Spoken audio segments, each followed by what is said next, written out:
All right, welcome back to myth number 39 from Josh Spurrell's book, 100 Myths of Entrepreneurship versus the Chainsaw. So Josh, actually, quick question we had from one of the customers. Why the chainsaw? Well, the things that we need to normally cut out of our business, That's right. they're normally attached to false understandings about business. Yes. And they've been they're counterintuitive to what we were taught in school. Yes. A lot of times what we were taught during growing up, and this is why 96% of the businesses that fail. Yeah. So when we talk about removing them, it's often by force. Yeah. And by force with a chainsaw. Force right? is a chainsaw. And that's what it signifies, is these things that they're not going to be easy to remove. They're not going to feel comfortable, right? They're old habits that are ingrained in us that's causing us to fail and actually stumble in our businesses. They're not going to be, please leave us alone. It's like, here's a chainsaw and we're cutting it out today. Wow. Okay, so in today's myth, that customers value immediate responsiveness over excellence over time, and that's a myth. I was actually quite surprised. I was like, isn't it the common belief that you're supposed to respond to customers quickly? You see all these YouTube videos all the time. Just type it in YouTube. You see, respond to customers quickly. It's like number one rule, respond to customers quickly. Yeah. But what happens, we have a quote here that says 35% of all appointments result in sales versus 18% of all walk-in traffic result in sales. So you're saying here, don't drop everything and run around like a chicken with your head cut off, right? Which is literally what you wrote here. Instead, how would you respond to customers, and what do you think is the better way to respond to customers? Customers, being immediate Yes. has a place, usually in the early stages of your business. Yes. You don't have a lot of social proof when you're starting out. So if you can be quick, you can get a job, right? Yeah. You can get work, you can sell your product, you can sell your service, right? Yeah. If you can be quick. But really, it's a lower level of customer satisfaction, Right. So customers, when they respond, if you give them immediate response, Yep. they will have an initial positive reaction, Yes. right? But someone who has a true level of excellence, right? They didn't need it to be immediate, Right. right? So imagine if you have a product, it's better than all the products out there, Yes. but it takes 2 more weeks to ship, right? Well, customers are going to be more happy with that than the product that arrives sooner, Yes. breaks, maybe it doesn't function the way it needs to. Right? Shoddy, didn't put together properly. Yeah. Initially, they're going to feel happier because they got it quicker, right? Yeah. But does it solve their problem long term, right? It's the same in a service-based business where we're responding to a customer inquiry. Right? They'll feel good when they get their first solution. Yes. But what if that solution is an incomplete solution?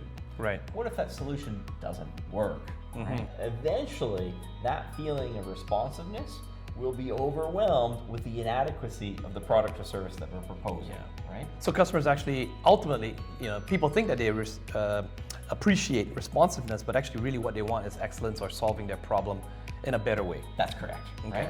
They will wait for that and they will pay more for that, right? Yeah. Now there's some exceptions, like we're talking about if your business is being an emergency plumber, Yes. you can't take 2 days to get the appointment while the water's falling out of the ceiling. Because you are an emergency plumber, yeah. But we need a better solution. So a better solution is like, okay, maybe one emergency plumber will be there in 15 minutes and another emergency plumber will be there in an hour, but the one that takes an hour is going to have the right technician for that job. Right. Even within that time constraint, that realistic time constraint, there's a difference. Right? Yeah. And so slowly over time, we need to replace being first with being the best. Correct. Right? How do we be better rather than we be first, right? And if we can gather social proof that we are better, customers will wait longer for it, right? Yes. And so what are some examples of social proof, Josh, that you're big on? It's normally, in this day and age, Google reviews and video reviews. That's right. If you can get Google reviews and video reviews, customers see Google reviews, video reviews. Testimonials from customers. Till I get talked to this guy before I make my decision on what I'm going to buy, right? Correct. And so it might not be the first that they talk to, but you'll be on their list of the people that you talk to. And they'll give you time to do that. So slowly, you need to replace being quick with being the best, right? Yeah. And you see these business owners, right? Yeah. They start out and they're in client meetings and they can never miss a call from a customer. That's right. Yeah, you're sitting there and then a call comes in and they go, oh, this is an important customer. Got to take this call right now. It's normally someone who's not a multimillionaire. Right. And people think that it's like, well, they're only old people who of that stature can pay other people to help them. It's like, no, they figured out how to do it better, that they could get other people to respond for them, right? They figured out how to do something consistently at a higher level, that it wasn't resulting on them and just them answering the phone or answering the email right now. Right? And what are the steps that we can do that 9 times out of 10, if we do this, we're going to do this better than our competitors, right? The results will be better. And just think of the way that people interact too, right? We talk about timed and scheduled interaction. That's right. Most people are operating from a perpetual level of distraction, right? Walking around with the intelligence of a 5th grader because they're responding to texts, emails, trying to order a coffee at the McDonald's drive-thru, right? You know, they're on the phone at the same time, right? You're not even getting all of the variables, right? And so if all you do is respond first, especially in some sort of ongoing service relationship, you're probably going to get very incomplete requests where you don't even have all the details from the customer. So even if you responded quickly, right? If you don't have a formal process to get that in, you don't have all the details, right? And so what you want to do is you want to create circumstances where you have timely, not the quickest, but timely ways to get all of the details from the customer. That's right. Right? And then set a time parameter, because a lot of times customers don't need it done tomorrow. They just need to know when it's going to be done. Right? And that it will solve the problem that they have. So maybe you can't get to them, you can't give them a quote for a week or 2. But can you get them on the calendar today?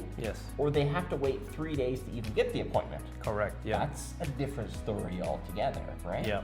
So usually if you can get them on the calendar, they're fine. But if you can't get back to them at all, right? They don't need the quote tomorrow. They just need to know you're on the calendar for next week. Case in point, I mean, we would just talk about some renovations here and looking at some contractors coming in here, and the ones that it was like pulling teeth just to even try to get an appointment, to get them to come here and do a quote, versus the ones who immediately said, okay, let's get you in. I can't come today, but I can come in 3 days from now. Okay, we knew you're coming 3 days from now, and then he came in person and did a quote. He'll most likely get the job, versus the guy who we couldn't even get him to come here, or couldn't even tell me when he could come, or when we booked it, he never even showed up. Definitely not a good way to do business at all. So I mean, you just look at luxury brands. I always tell people, look at luxury brands. I don't care if you have enough money to buy luxury brands. Go into a luxury brand store and see how they operate. And then see the contrasts go into a mid-level brand, then go into a discount brand. And you just want to take the bits and parts about what are the things that they do in a luxury brand that's better, right? It's not going to take you that much time or effort to do it that much better, right? How do they greet the customers, right? One of the examples is like the security guards at Disneyland, right? The security guards at Disneyland are part of the performance. That's right, They're not taking any more additional time than the rude security guards at the mall. That's right. They're just better at their job, right? Better training, They're taking the same amount of time with each customer, right? They're just better at their job, and there's no reason that we can't be better at that too. So it becomes a better experience for the customer, which ultimately leads to customer satisfaction.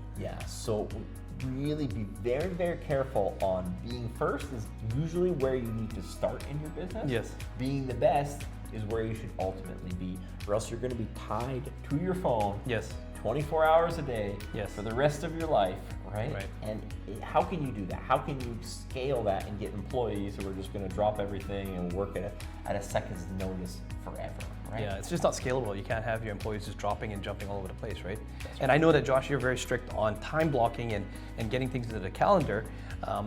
What are some action tips? In these videos, we always give action tips from Josh. What are some action tips for a business owner if they're at a beginner level? Sure, answer it quick is important. What about the business owners who are a little bit more established? Well, one of the ninja moves I tell people is like, I say, if I don't answer my phone right away, I'm going to lose the job. And the first thing I said was like, what does your voicemail sound like? Is your voicemail an absolute laser show where it just says, hey, I'm really sorry I missed your call, but if you leave a message here, right now, I'm going to get back to you before the end of the day, no questions asked, and I will take care of your query today. Really look forward to talking to you. Or is it just, hey, it's Bob, leave a message? Bob didn't even get a message. They just moved on to the next one, right? But if you put a laser show of a voicemail, a lot of times you can get more time to respond. That's number one, right? Number two, start gathering social proof. You have more Google reviews, more video testimonials. You don't necessarily have to be first. People will wait, right? What's the statistics? What's the percentage before people will buy from you?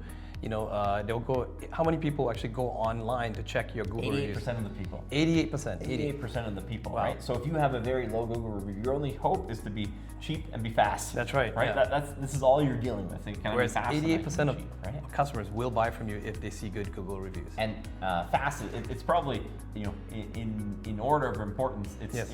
It's the value, right? Yes. It's the social proof. Yep. Are you quick? Yep. And the price. That's right. In that order. In that right? order, yeah. Price is the least important of the three, right? Correct. It's a People are consideration. willing to pay more if they know they're going to get quality and they know that the problem's going to be solved. That's right. Right.